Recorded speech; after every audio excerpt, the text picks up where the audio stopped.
Hello and welcome to Complete with DLC, the only podcast being shown on ESPN2. I'm one of your hosts, Brad Knight, and sitting across from me is the tennis player himself, Jacob Griffin. Jacob, how are you doing today? Doing pretty good. I'm serving it right back to you. Yeah, I appreciate that. Are you a follower of tennis? Do you watch? I check it out sometimes, like if it's on. Like it's not one of those things where I actively seek it. Yeah. But if it happens to be on TV wherever I am, I somehow get entranced in it. It's interesting. I'll give it that. From the ages of like 12 to like 14, probably a little younger than 12 actually. My mother watched a ton of tennis, and so by association, I saw a bunch of it too. Right. And I think it's the reason to this day I know more tennis player names than any other sports. I know the big ones like Maria Sharapova. And, Sharapova. Serena Williams and all that. Yeah, the Williams sisters. And yeah. I don't know any guys though for some reason in tennis. It's I don't know. I guess if anything, my years of watching tennis has paid off because I do know more male tennis players than any other male athlete in any sport, which is I think both sad and kind of strange at the same time. It probably will make people look at you differently if like you could throw out all the sports knowledge about tennis and then you talk about anything else. You're like, who? Yeah. Like, I could name, Rafael Nadal, Roger Federer, Djokovic, and, those are the three big ones. And if you ask me to name the three biggest, quarterbacks in the NFL, I could name Brady, and after that, you're kind of on your own. Brady, Eli Manning, and, well, I guess Peyton Manning doesn't count anymore, does he? No, he retired, didn't he? Yeah, Richard Sherman. Richard what? Richard Sherman? Oh, I thought you said Sherbert. I'm like, that's a fantastic last name. Yeah, no, Richard Sherbert. I wish his name was Richard Sherbert, but it's not. Tony Romo is on the Cowboys. Okay, well, there you go. We've now established that I am the tennis man and Jacob is the football guy. I'm really not the football guy, though. Quickly tweet him all your football questions and he will have a great discussion with you. Yeah. But in the meantime... This whole weekend in my group chat, all my friends care about basketball, so they've been talking about the Kevin Durant thing. I don't care about any sport less than I care about basketball. I know, same thing. Like, I like the basketball video game, and that's about it. But they were talking back and forth about the whole Kevin Durant thing, and in the middle of it, I was just like, yeah, and Bugs Bunny on the Toon Squad. He had a great year. Yeah, like, I don't know. Not even, like, the video games, I don't even play them. I think it's because when I was, I think it was on the PS2, I had one of them, and I sucked at it. I was awful. Yeah. And I'm like, when I realized I can't even, like, I'm white and I can't even jump in a video game, I'm like, okay, I guess this is just not the sport for me. Do you like NBA Jam? Yeah. I could do some NBA Jam. See, I feel like NBA Jam works, though, because it's, like, it's not a real sports game. It's kind of cheating. Yeah. Your character gets caught on fire at some point. Well, it's not a NBA Jam game if you're not on fire. But that was a horrible transition. I just lost all focus because I'm exhausted right now. But we're going to venture on forth into what we're playing, Jacob. All right, Jacob, while I collect my thoughts, why don't you tell us what you've been playing this week? I went back to The Witcher 3. I don't know why.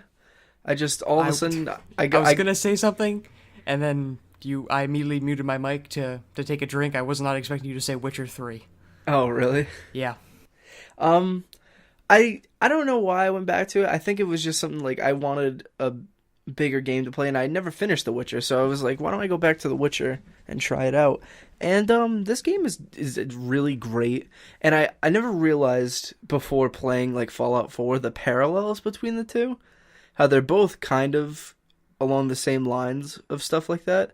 Yeah. But The Witcher 3 just looks and runs so much better than Fallout 4 that I almost wonder like how we let Bethesda get away with it in this day and age. Because like a lot of the same stuff that Fallout does that would break it is like Witcher does too. Yeah, it's something that the industry has let slide for long enough, in my opinion. We need to tighten down on Bethesda. Yeah, they definitely need to make a new engine. I think that they probably will with these two new games that they're making. Yeah. Whatever those may be. But honestly, like we really need to like hunker down on Bethesda and be like, "Hey, look at The Witcher. They did what you did but like 10 times better." And I think really not just Bethesda, but Western RPGs in general. I think The Witcher sort of raised the bar for how they're going to be done. So I think moving forward, we're going to look at the Western RPG genre very differently than we have in the past. Also, I found out that there's tons of free DLC for this game now. Oh, yeah. And I've downloaded all of it, and it was just so much. It was really annoying. And it made me think about, here's a way that you can really fix up your systems, console makers and OS makers for your consoles. Add a button that just says download all free DLC. Just a download all button? Yeah, like maybe not a download all button, but like a download all free stuff button. Because like if you do download all, then you'll get charged like money for the things that maybe you don't have the money for or you don't want to get. Like even though I want to get the new expansions, I also want to play through this game again because I started back from the beginning. Because if I didn't, I wouldn't know what the hell I was doing. Yeah. So I did that, and it just like it made me think like when I was going through individually downloading each DLC, like man, it'd be a lot easier if they just had a download all button. Well, yeah, but then they'd have to change the way the UI is set up because the way they organize it, at least to my knowledge, it's not set up. Is it set up free and then paid? No, it just seems to be all on an add-ons page. But you could easily just put in a free add-on page and paid add-on page, and then on the free one have a download all button. They could, but they won't because not enough people want it. Exactly. So that's why today we're starting this campaign. Hashtag get a free download button. Jacob, this is 2016. We're going to start a petition. No. Petitions That's how everything gets done in this day and age, right? It is true, but also hashtag campaigns can work, except for if you're hashtagging Skate 4 to EA. Yeah. Then it won't work. In which case you're screwed. Also, I really thought about the other day. I think Mirror's Edge 2 ruined any hopes of us getting Skate 4. I think it ruined a lot of things because it's not very often that a company like them sort of puts themselves out there and goes, you know what? Yeah, you guys asked for it. We're going to make it. Here you guys go. And then it kind of just went. Exactly. Like everyone was like the vocal, like, yeah, we'll buy a new Mirror's Edge if you make it. Make a new Mirror's Edge, yay. And then they were like, all right, we're going to make a new Mirror's Edge, but you guys better buy it. And then, I mean, there's a lot of problems with that game. It came out and wasn't that, stellar. But even still, like, nobody put their money where their mouth was on that one. So now I think that's ruined any hope of us getting any of these games that we want from EA ever again. So Skate 4 is never going to happen, and I blame all of you Mirror's Edge fans for it. Well, that's kind of... I think this is more EA's fault than the Mirror's Edge fans, because everybody who wanted the Mirror's Edge ones, the kind of vocal guys, they bought it when it came out, because they were looking forward to it. But EA just tanked the marketing on that game. Like, I didn't even know it came out. I thought it was still coming out. So when I think you mentioned it on the show, you were talking about Mirror's Edge 2, and caught me completely by surprise because I had no idea it had released. So everybody who had been asking them and bugging them for Mirror's Edge 2 bought it, but they wanted much bigger sales than what they got. But they didn't market the game, so I don't know what they were expecting really. So it's twofold. I blame the marketing and the Mirror's Edge fans. Yes. When in doubt, just blame everybody, and that sort of just solves the problem. Exactly. Or creates more problems. What do I know? Brad, what have you been playing this week? Well, while I've been watching a ton of speedruns, I've decided to play some of the free games that we talked about last show. I played a lot of Rainbow Six Vegas 2. Oh, great game. It is, and it holds up amazingly well. Once you get past the weird control scheme, the fact that, like, B is grenade throw and... You can change all that, too. I'm too lazy. I just figured I'll just learn the new control scheme, which screws me up for every other shooter that I play, but, I'll get back into it eventually.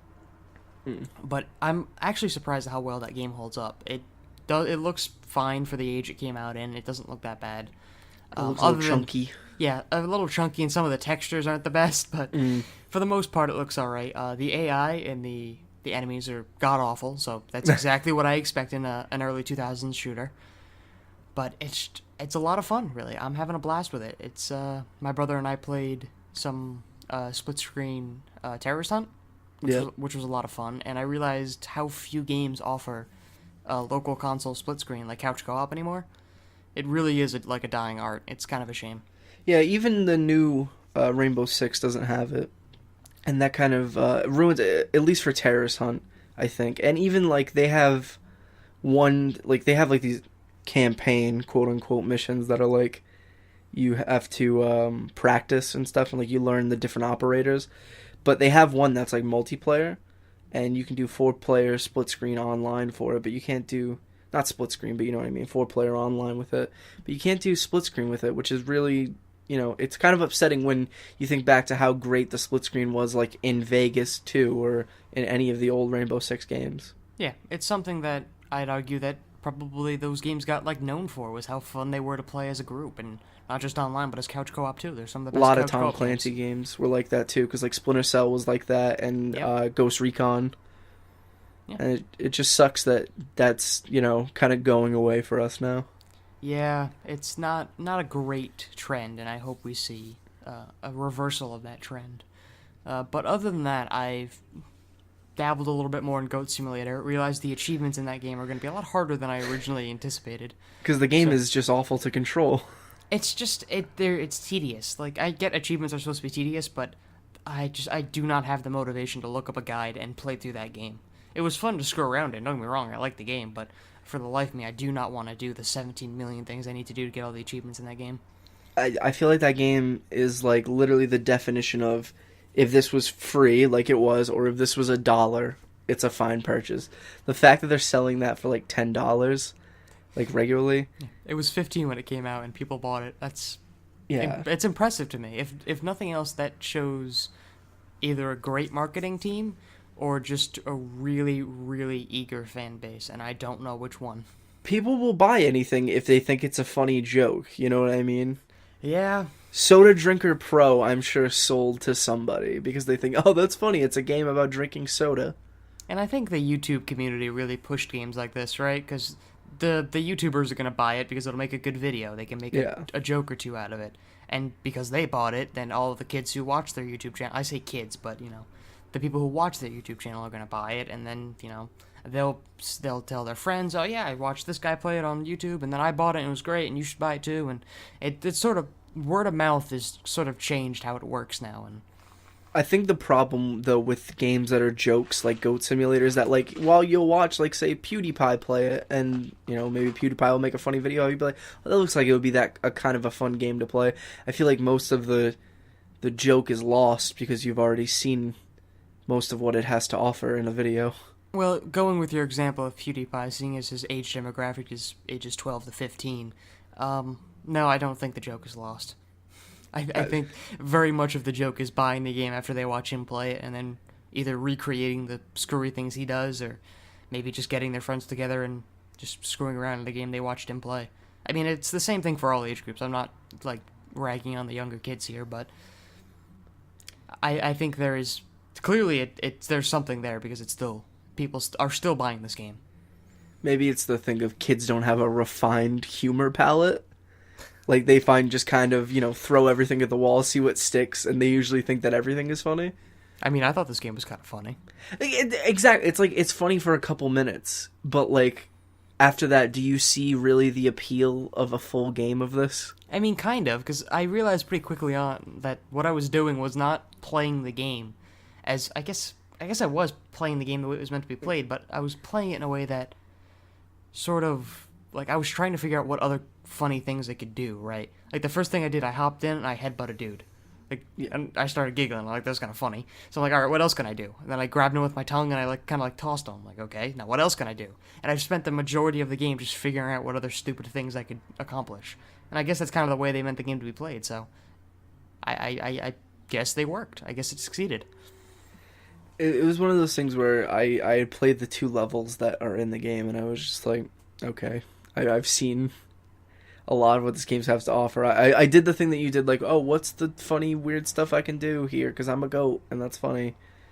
But I don't know, that game just, it doesn't have a lasting appeal to me, and I'm very curious to see if joke games like that can keep coming out and, like, doing well. You know what I mean? I think that if, as long as YouTube and Let's Plays and the internet exists, games like that will do well. But if, say, there's one day where that just ends, I don't see these games coming out and being a thing anymore. Well, I think it's not just the YouTube and Let's Players. I think there's sort of a dual party system here, right? As long as games are as easy to get on Steam with Steam Greenlight as they are right now, and as long as these YouTubers keep making these videos, I think that's what's sort of spiking the success. If either the Steam Greenlight thing gets reworked so it gets much harder to make or to put games on Steam, or if, the some cataclysmic event happens and YouTubers stop making goofy YouTube videos, then we'll see maybe a decline in these games. But as long as these, the righteous duo of YouTube and Steam Greenlight exists, then we're going to keep seeing these games. But that's fine, because they are just a portion of, I was going to say quarter portion of the gaming industry. 1/4 portion. Yeah, I'm just completely just... Watch Force Awakens lately? Yeah. Actually, I haven't. I've been debating whether or not I want to rewatch that. I'm afraid to, though. I'm afraid that if I watch it again, I'm going to like it less than I did the first time. I've watched it 20 times, and let me tell you something, it just gets more refined with each viewing. Yeah, I mean, it's basically like My Force Awakens, right? It's like when not The Force Awakens, A New Hope. It's A New Hope, like this generation's New Hope. So I guess that'll work. But anyway, we're not talking about movies, we're talking about video games. But before we get into the news, Jacob, I want to ask you something. Okay. Have you been paying attention to the GDQ, the SGDQ? I haven't really. I've caught the, I've caught it randomly, but I haven't been like actively paying attention to it. Well, there's been quite a few good runs, and for any of you listeners out there who want to check it out, I'll put a link to the Twitch channel in the description of the episode, so you can check that out. And if you want to see any of the runs that have gone by already, check out their YouTube channel, because all of the runs are being uploaded almost immediately after the day's done. They're really just cranking out these VODs as fast as they're making them. So any of the previous runs that you might have missed that maybe you wanted to see and you didn't, check out their YouTube channel, and you can definitely catch up on those runs. I recommend the Super Mario Sunshine run. That was really cool. That was the one I caught. I think that was the first run they did, or one of the first ones they did. The Castlevania runs I heard were pretty cool. The BioShock run had a whole incident with it. That was an interesting dilemma. What happened? So, the whole bidding war concept, where if a game, say, has different endings, the GDQ guys will start a bidding war. Say, all right, you can put your donations towards either the good ending or the bad ending or whatever the donation might be. And for BioShock, they were donating for the good ending versus the bad ending. And the bad ending won pretty handily. But the guys screwed up and did the good ending anyway. Right. And this generally doesn't happen. And so the last time this happened was a few years ago, and the dude tried to fix it, and, he went back and tried to get the other ending, but he ended up soft-locking the game, and the whole thing sort of screwed up. But this time, this runner decided to go, well, if you want to see the bad ending, just visit YouTube. Huh. And that did not go over well with the GDQ runners, because the staff at GDQ have gotten very strict on their runners these past few years, because of how big the event has gotten. Right. They sort of have to be professional at this point. They're getting like $2 million a year. Yeah. So that was an interesting dilemma, and we watched the GDQ runners try to scramble to make time for another guy to go in and play the bad ending, so the stream got what they wanted. It's safe to say that runner's never coming back to a GDQ. Yeah, that dude just sounds like he just had a shitty attitude about the situation. Like, yeah, they've gotten a lot less lenient about like the runners they're letting on. So, a few years ago, it was sort of just hit or miss whether or not the runners were any good at all. And usually now what they do is if they have a runner that isn't the best, they kind of throw them in like the 3 to 5 a.m. slots when nobody's really watching. right. So, he's gonna, be bad to about 40,000 people, but it's better than being bad to 140,000 people at, the prime time. Right. And that's part of the reason why I'm exhausted right now, is because I woke up at 4:30 to watch the Knights of the Old Republic run. Oh, how did that go? It started terribly. The game was not functioning well at all, so they had to do a reset, and they took a small break and let the guy sort of fix everything, and then they started. But once he fixed it, it went well. It was a fun run. How long did it take him to beat it? An hour and to like 25 minutes, I think it was. Hour and 30 minutes. Jesus. Yeah. It was a lengthy speed run, but not the longest. No, I wasn't even saying like a Jesus, like that's a long speed run, like a Jesus, like that's a very long game. Yeah, seeing as I beat the game in, 15 hours, I mean, he's got me beat.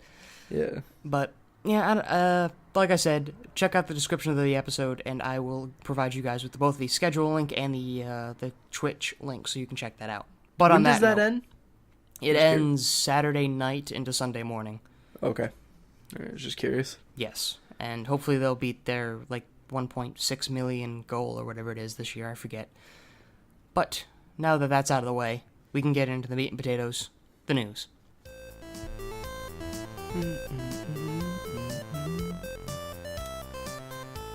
All right, Jacob. Now that you have successfully hummed the news to yourself, let's start with our first story here. And this is a topic we've talked about quite frequently on the show, and it's the topic of Kickstarter. Ugh. Yeah, so let's see what your opinion on this is after I'm done with the article here. It's Kickstarter is seeing a pretty steep decline in the money that's being pledged to video games in 2016. And this is comparing the numbers from the 2015 to 2016, both the first half of the year. So, Kickstarter backers have pledged about $8.2 million to video game projects in the first 6 months of 2016, which sounds like a pretty reasonable number, but when you compare it to 2015, donors pledged more than $20 million in both the first and second halves of 2015. So there's quite a large drop here, and people are attributing this to either the fact there's no real big titles that are being sort of crowdfunded right now. Like last year we had Shenmue 3, and we had Divinity Original Sin, and Bard's Tale, and some people are attributing to the fact that Mighty Number 9 has something to do with this. The fact that the longer that game got delayed and the worse that it looked, people started to lose faith in the crowdfunding system and are now no longer backing as many games as they used to. So I'm not going to... They have a whole list of games here about, comparing statistics and all that, but I'm not going to go through all that because that's boring statistical nonsense. Jacob, I want to get your opinion on this. How do you feel about the Kickstarter decline? I think it's just become a thing of, people see a lot of these games come out of Kickstarter and eventually just either they come out crappy or they come out not the way that they were pitched to their audience. Best example would be Mighty Number 9. That was pitched to their audience as, you want a new Mega Man game, Capcom's not going to give it to you, I'm going to give it to you. So that's how they pitched it. The game didn't end up coming out that way, and now everyone's a little gun shy about it, you know what I mean? Yeah. And while there have been a lot of games that have come out that have done, surprisingly well, but you can see sort of the decline, right? Like, Shenmue 3 is probably one of the bigger ones at, 6.3 million. And then you have that Castlevania one that took in, 5.5. But then, you get to, things that you think should be, slam dunk, this will get 1 million people to put money into it, like Friday the 13th. And that only got, 820,000. Yeah. Which is more than it asked for, but still, you think, Friday the 13th, that's a big franchise, you know what I mean? That should theoretically take in more money. So I think it's just more of a people getting gun-shy with the whole, I'm going to put my money down for this game that I don't even know how it's going to end up being. Yeah, I think it's, for the first time ever, really, people who are in the video game industry as casuals, as players, not as developers, are being introduced to the idea of investing in a game, right? Developers and publishers and companies have always had to invest in games that they make, whether it be time or money. But now, for the first time, players are investing money in the form of Kickstarter or Indiegogo or backing these games. And I think they're starting to learn that you don't always get a return on your investment, Sometimes it's not quite as good as you were hoping it would be, or sometimes it falls flat on its face, and sometimes it wildly exceeds your expectations. It's always a gamble with that kind of thing. But when you see things like Shenmue almost eclipsing all of the money made in the first half of 2016 for Kickstarter, that's a big drop. Yeah. Shenmue alone almost beats it.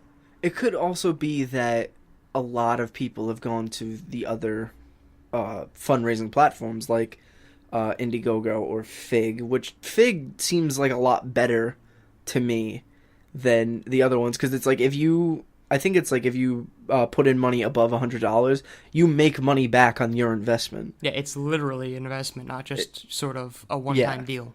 Yeah, exactly. Which always made more sense to me than because Kickstarter has always seemed to me like it's hey, we want to make a game, but we don't have the money for it, so just give us all your money on blind faith, you know what I mean? Yeah. They don't have anything to put out there for it, which is why, some of these newer ones like that, the one we talked about on Thursday, the System, or it might have been last Tuesday, the System Shock one, yep, where they released a demo for it when they released their Kickstarter, that makes more sense to me, because it's here's what we're going for, here's the kind of game we're trying to make. Or the people that maybe put out here's a level that we made for this. the Kickstarters of like the Mighty Number Nines, where here's some art assets of what we think the game will end up being, I think is over. Like, you need to show them either something playable or something in video form that'll be big, right? Shenmue 3, I think, did really big because it's Shenmue 3, and plus they were on the Sony stage at E3. Yeah. You know what I mean? So, I could see, like, in the future, if someone looks at something and they don't see a gameplay thing or a demo that they can play, I doubt they'll get that much money. Like, at the very least, I think if it's a cool enough idea, it'll maybe hit what it wants, but these things of, like, blowing out stretch goals is going to be over. Yeah, people are going to be much more cautious with what they back, and they're going to expect a lot more in return, right? They're not going to back your game just because you offer them a t-shirt and a mug at a certain stretch goal. Yeah, exactly.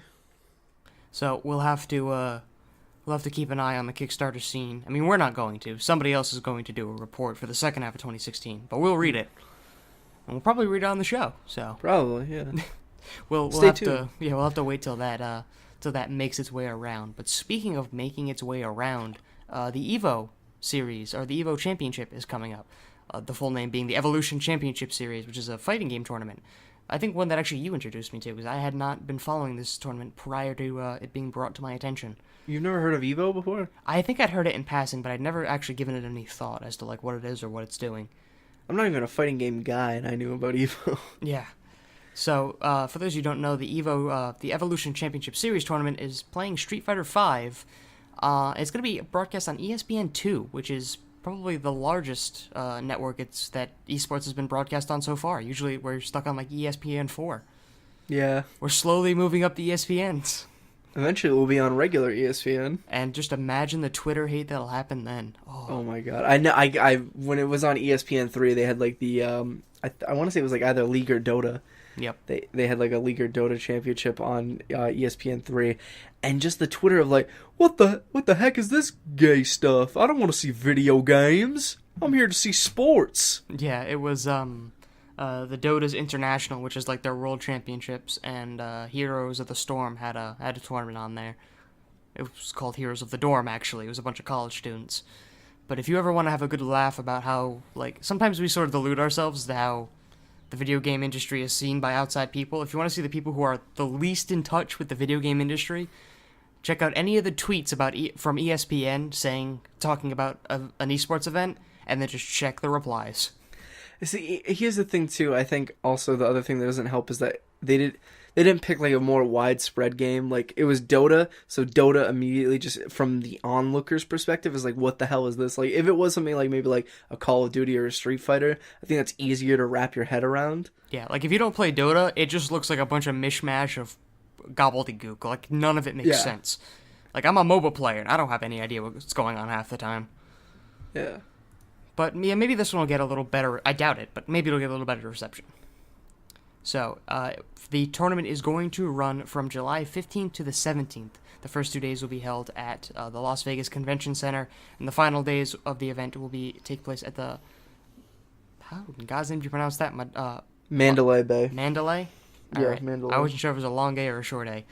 But the Mandalay Bay Events Center in Las Vegas. So, this is going to be a huge tournament, actually. There's going to be 14,000 competitors. I don't think there's any tournament with that many competitors in the esports scene. Is that just for 5, or is that just in general? That's just for 5, I believe.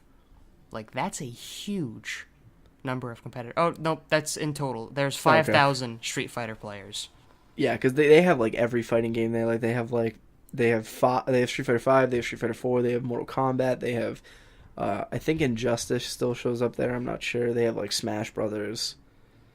Yeah, so all the big ones, really. Yeah. So definitely check that out if you're interested in the esports scene, even if you're not, because if you're not, it makes some good background noise. So hopefully Jamie Lee Curtis shows up in cosplay again this year. Did that happen?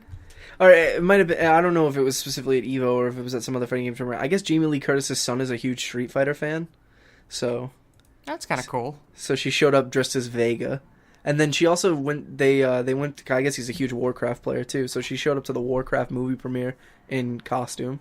That's kind of awesome. Yeah, she's a cool mom. Yeah. Speaking of cool moms, here's Shigeru Miyamoto, and he's running a t-shirt contest. So, Nintendo is running a design a t-shirt contest with a Japanese fashion designer called, I'm going to butcher this name, Uniqlo, I believe is how that's going to be pronounced. It's Uniqlo, so... Yeah, that seems about right. Yeah, I'm going to go with Uniqlo. So, this is a kind of a huge tournament, because listen to these prizes, right? So, the grand prize is $10,000 and a brand new Nintendo NX personally signed by the great mom himself, Miyamoto. And along with a secret special commemorative prize. The second prize winner will also receive an autographed NX from Miyamoto and a $3,000 cash prize. And the runner-up will give $500. So that's a pretty good. Like, that's a huge so the idea is these you send in your designs, and all ages and nationalities from now until August 31st at 11:59 Japan time will be accepted. So you send in your design. I guess it's just You just pick. So themes from the previous Uniqlo designs include Star Wars and Disney, so this isn't the first time this company's done this kind of thing. And the latest winners will be decided by Shigeru Miyamoto himself, along with a team of judges from Nintendo. So those are some pretty big prizes for a t-shirt contest? Like, yeah, 10 grand for something you could draw up on a piece of notebook paper? In all honesty, though, with that NX, I would just take the 10 grand that I'm getting and I'd buy another NX. Like, I'd keep that NX, like, sealed in the box. Oh, absolutely. Like, if it doesn't come in a box and they just hand you assigned it, it's getting framed, cased, I don't care. Exactly. Like, put that in a trophy case. Don't have any real trophies. Yeah. That's kind of insane. So I guess if there's any of you artsy folk out there, you want to give this a try, I will give you a link to the contest rules so you can check that out. And if you win, then give us a small shout out because we pointed you onto the contest. Also, though, too, if you do get into the contest and you design a T-shirt, put a little complete with DLC Easter egg in there, whatever that may be. We don't want them to lose, so. Well, no, just a tiny little, maybe put a CWD on something, just so that way we can be like, oh, look at that, we're in that winning T-shirt. Work in that like an anti-lawnmower guy design in there, and I'll be happy. Exactly. But speaking of being happy, here's something that makes me very happy. That's the Xbox Play Anywhere feature, Jacob, and it's launching September 13th. Welcome to the minority of the internet. Yeah, listen, internet, you can calm down. This is a great feature. You shush up. But in addition to this story, we have one more, and that's all future Microsoft published titles have been confirmed to be compatible with Xbox Play Anywhere. That was a rumor floating around for a while, but it has been officially confirmed. So for those of you who don't know, the Xbox Play Anywhere feature is something that makes it so if you purchase a game on either Xbox or Windows PC, they can be crossed from platform to platform. Vice versa. And vice versa. So they have said that it's going to go live on September 13th, and they confirmed this to Polygon. So the new program was revealed at E3, at the press conference. There's really not much to say about this other than the fact that we know it's coming, but I can give you a very quick list of some of the big games that are going to be there. It's Gears of War 4, Forza Horizon 3, Recore, the Sea of Thieves game, Jacob, that you had seemed pretty excited about. It looked pretty cool. Halo Wars 2, Scalebound, Killer Instinct, Ark, We Happy Few, Crackdown 3, so a lot of big names, and all future Microsoft published titles. That's the key point there. Microsoft published titles will be Play Anywhere titles. So this more or less confirms that all future Halo games will be cross-platform. I think Halo Wars 2, the console player will be at a slight disadvantage to the PC player. Yeah, they're going to have to figure out how that's going to work, because when you get to any sort of multiplayer experience, going cross-platform, especially console to PC, does have its issues. It seems like, too, that some games that are technically, like, third-party are also getting put in here, too, because, like, Ark Survival Evolved isn't published by Microsoft. Yeah. So it seems to be that not only will all Microsoft published titles be compatible, but any developer who wants, or any publisher who wants to partner with Microsoft can make it compatible if they so choose. But a few little notes about this system. Any DLC you purchase will be playable on both systems, including season passes, consumables, in-game unlocks, game add-ons, the whole shebang will all be compatible. However, you're going to need the Windows 10 Anniversary Edition update on your PC, which is going to hit on August 2nd, and the Summer update on your Xbox One console. And this program only supports the download version of your game, not the disc version. So, in a world where we all purchase digital games anyway, for those of you still buying disc games for the cool art, it's not going to work for you. Mm. Which is unfortunate, but it's to be expected. Just buy games digitally. You don't have to leave your house. Yeah, I mean, I really like the cool art, though. Yeah, that would be like, that's like the kind of the one thing that I miss about buying games is having like a shelf full of games. But like, other than that, I get over that pretty quickly because I'm just like, the convenience of this is real great. Yeah, it's one of the motorcycle guy. I think you can calm down, but Yeah, I know, I heard him too. It's sort of like I have a Kindle, right, that I read on pretty regularly. Yeah. But I would always prefer to have a bookshelf of books as opposed to a Kindle full of books, just because I like looking at it. It's eye candy more than anything. It's more. It looks more impressive, I guess you could say. Yeah, but you always have to kind of be careful with that, right? Because if you walk into a house and the guy has 3 bookshelves full of books, you go, okay, he's kind of a book snob, so I think he can calm down. The same thing with video games. You walk into a house with 3 bookcases full of video games, you go, okay, he has done nothing since 1986. But I've been reading a book lately. have you? What have you been reading? It's a book called Kanye West Owes Me $300.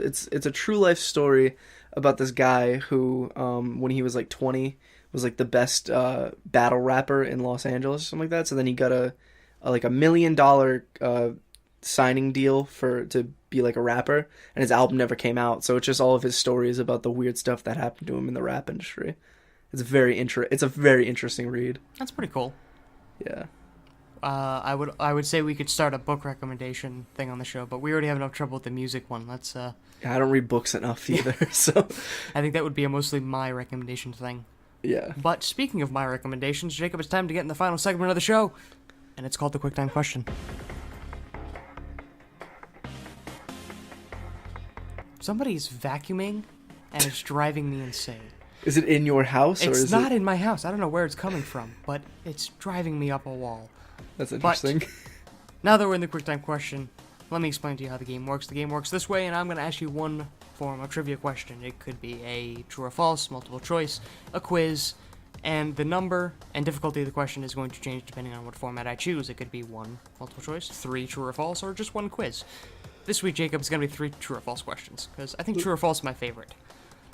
It's probably the easiest to answer. Yeah, it's kind of a coin flip. That's why I gave you 3 of them. And it's going to be about the first Gears of War game. Let's do this. You ready? Yep. Alright, question number 1. True or false, the iconic Lancer, the chainsaw assault rifle, was almost cut from the game because of the creative differences between Microsoft and Epic. I'm going to say that's a false, because it's built so much into the game that I doubt it would be cut. Locking that in? Yeah. Okay, unfortunately you are incorrect, Jacob. That is true. It was thought that was too gruesome a mechanic to keep in the game, so there was a bit of a scuffle over whether or not that would be cut. But that's like the best part of that like game is the fact that it's so gruesome. And just think, it was almost never to be. Yeah. Well, I guess you don't know what you got till it's gone. Yeah, and some thought it was too gruesome, others, so there's some other issues with it too, but it was true. On to question number 2. True or false, during development, Locusts were able to use the chainsaw bayonet, but this ability was cut from the final game due to complaints from the QA testers. True. Locking that in? Yeah. Oh, Jacob, that is false. They can still use the chainsaw bayonet in the final game. In fact, they're... Oh, wait, yeah, what the hell is wrong with me? You literally get into chainsaw fights with them. Yes, in the final game. In fact, their repetitive use of the chainsaws is what makes insane mode so insane, because they really love those chainsaws. Ugh. Not doing so well this week, Jacob, but maybe you can salvage a 1 for 3 with question number 3. And here it is. True or false, Gears of War is the sole reason that the Xbox 360 shipped with 512 megabytes of RAM instead of the industry standard at the time, which was 256. That seems like something that would be true. I'm going to say true. Oh, Jacob, you are correct. I don't like how you did that. I was really hoping you'd go 0 for 3, but you got this one. That one is true, according to the Epic VP Mark Ryan. Gears is the sole reason the Xbox 360 had shipped with that amount of RAM, and supposedly this decision ended up costing Microsoft $1 billion. Oh, wow. Because of the hardware upgrade. So, not a pretty costly decision. I think it worked out in the end for them though. Yes, absolutely. Seeing as it's one of the most premier titles on the 360, Mm. it's still serving him to this day. But Jacob, unfortunately, you have lost this week. Yep, I did. Maybe I'll do a multiple choice question this week. You do a little bit better on those. I'm real mad that I got the second one wrong, because I remember doing that like a million times in that game, but I so confidently said true that it was removed. I was afraid you were gonna get that one too easily. I thought it was gonna be an easy. I thought 1 and 2 were gonna be really easy for you. I thought 3 was gonna be the one to trip you up, but I guess not. 3 is the one that Yeah, I'm just an idiot. Yeah. So. All right. So now that you have lost handily in the quick time question, it's time for me to go into the spiel. If you want to get in touch with us, you can do that at completewithdlc@gmail.com. That's going to be the best place for you to send all your comments, complaints, questions, or concerns to us so we can gaze upon them with our eyes and answer your question however you may ask. If you wish for one of us to answer it specifically, please put our name in the body or subject line of the email so I can make sure that the correct person answers you. However, if you don't care, then we'll just sign it to make sure you know which one of us answered you. If you do not want to email the show, you just want to keep up to date with all the show's happenings, head on over to Twitter. We are Complete with DLC on Twitter.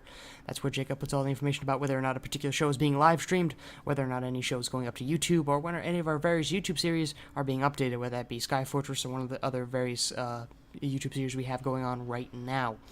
Other than that, if you just want to get new episodes of the show when they come out, head on over to wherever you get your podcasts, whether that be iTunes, Stitcher, Google Play, or SoundCloud, or any of the affiliates thereof. And once you're there, please use whatever review software they give you, whether that be thumbs, stars, arrows, or smiley faces. And once you use it, please let us know what we're doing right, what we're doing wrong. How can we improve? How can we make ourselves worse? We'd love to know all these things, and more. If they don't want to get in touch with the show, Jacob, and they don't want to talk to you, how can they do that? You can get in touch with me on any sort of social media at itsjgriff, ITSJAYGRIFF. Probably most active on Twitter, so if you really do want to get in touch with me, Twitter would be the best place to do that. But if they want to get in touch with you, Brad, where can they get in touch with you? If you want to get in touch with me, you can head on over to Twitter. I'm Calgny on Twitter, KALGNE. I'm not terribly active, but if you do get in touch with me there, I will notice you. However, if you want to have an actual conversation with me in a place I frequent more often, head on over to the Battle.net. That is Blizzard's interactive hub for all their video games. It's free. Don't worry, you can download it and play some of their free games while you're at it. Add in the friend code BRAD, hashtag 1261. Yes, you need to put in the hashtag between the BRAD and the 12. Once you do that, please let me know where you heard the friend code, whether that be a podcast episode, a YouTube video, or any of those things, so I can make a note, and I don't accidentally delete you when I forget who you are in 3 months. Nothing personal, just my memory sucks. These episodes are live streamed to twitch.tv/completewithdlc and uploaded to youtube.com/a bunch of random letters. Because we don't have a custom URL, please check the description of the episode for our URL link to YouTube. Thank you very much. If you want to catch us live, please head on over to twitch.tv/completewithdlc and enter the chat. I said that twice just to make sure you guys show up. We like talking to you guys in the chat. It was fun. We appreciate that. I believe that is everything. Jacob. Yep. Hold on, I forgot the new sign off. This has been Complete with DLC. I'm Brad Knight. That's Jacob Griffin. And thank you for listening. Thank you for listening, guys. See ya. I need a nap.